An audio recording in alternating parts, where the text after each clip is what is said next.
Close millennials feel they're being held back by their credit score, that is. Buzz 60's Sam Berman has the full story. Buzz 60: having a lot of credit cards could help you or hurt you, depending on how you use them. The average American has 2.6 credit cards in their name, but individuals with the highest credit scores have 7 credit cards on average, according to FICO data. This leaves many people thinking that it's better to own a lot of cards. After all, if you can handle several credit accounts responsibly, won't that increase your appeal to lenders? While this can be true, having a bunch of credit cards can also lower your credit score, especially if you've opened several of them recently. Plus, if you start spending too much, you could find yourself buried under a mountain of credit card debt. Let's go over the pros and the cons of having many credit cards so that you can decide whether you want to add another to your wallet. How having many credit cards can help you. The obvious benefit of signing up for multiple credit cards is the increased opportunity to earn rewards. If you diversify your cards well and use each one strategically, you can earn more rewards than you would if you had a single credit card. For example, one card may get you lots of cash back on fuel purchases, while another might reward you generously at the grocery store, and yet another might offer unbeatable rewards when you shop at your favorite retailer. When it comes to your credit score, however, the benefit of more cards is the impact on your credit utilization ratio. This is a measure of how much credit you're using compared to how much you're entitled to.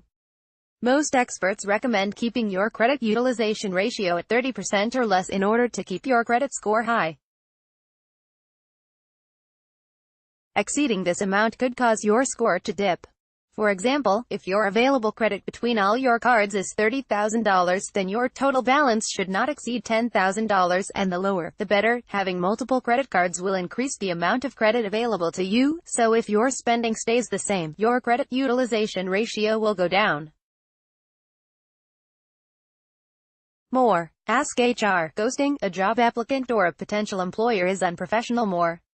How do I get out of $50,000 in credit card debt, personal loan or repayment plan? Hang on, Apple phone payments still need work. It's been proven that people spend more money when using a credit card than when using cash. If you have multiple credit cards available to you, and you're trying to rack up as many rewards points as possible, you may end up spending more than you mean to. This could lead you to carry a balance from one month to the next and get charged so much interest that you can't keep up with the payments. Payment history is the single most important factor in determining your credit score, and even a single late payment can drop your score by over 100 points. Opening a bunch of new credit cards will also shorten the average age of your credit accounts, which is another factor in determining your credit score. Plus, every time you apply for a new card, the card issuer will pull a hard inquiry on your credit report to see if you qualify. These inquiries cause your credit score to take a slight hit, usually just a couple of points, but the effect is compounded if you apply for new credit regularly. Should you apply for a new card or cancel some of your old ones? There is no clear-cut answer to this. It all depends on how responsible you are with the credit cards and where your credit score is already at. You may be fine applying for a new credit card if you can easily pay your bills in full each month and you haven't applied for new credit in a while. Just make sure the card you're applying for is actually worth the investment. Weigh the fees and rewards to see how the card stacks up next to your other credit cards. If you have some credit cards that you're not using at all, or if you feel like your spending is beginning to spiral out of control, closing some of your credit cards can help, but this has its own downsides. Closing older credit accounts can bring down your average account age. It also raises your credit utilization ratio by lowering your available credit. You may choose to hold on to the card and use it once in a blue moon in order to keep the account active. If the card charges an annual fee, it may be worth canceling it anyway, but you should evaluate how this will affect your average account age and credit utilization ratio before you do so. There's no magic number when it comes to how many credit cards you should own. It all depends on how you use them.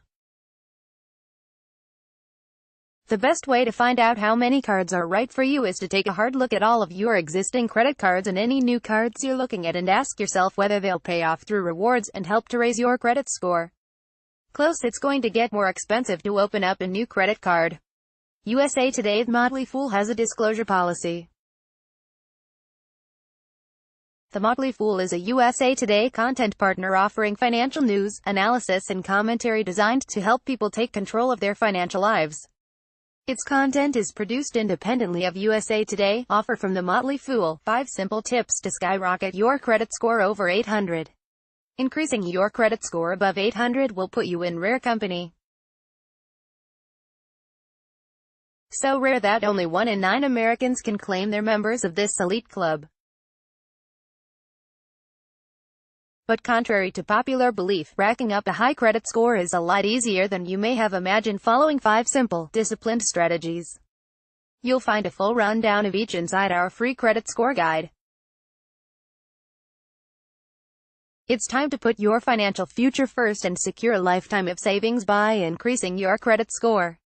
Simply click here to claim a copy. 5 simple tips to skyrocket your credit score over 800. Read or share this story. https://usat.ly/2m8zl6p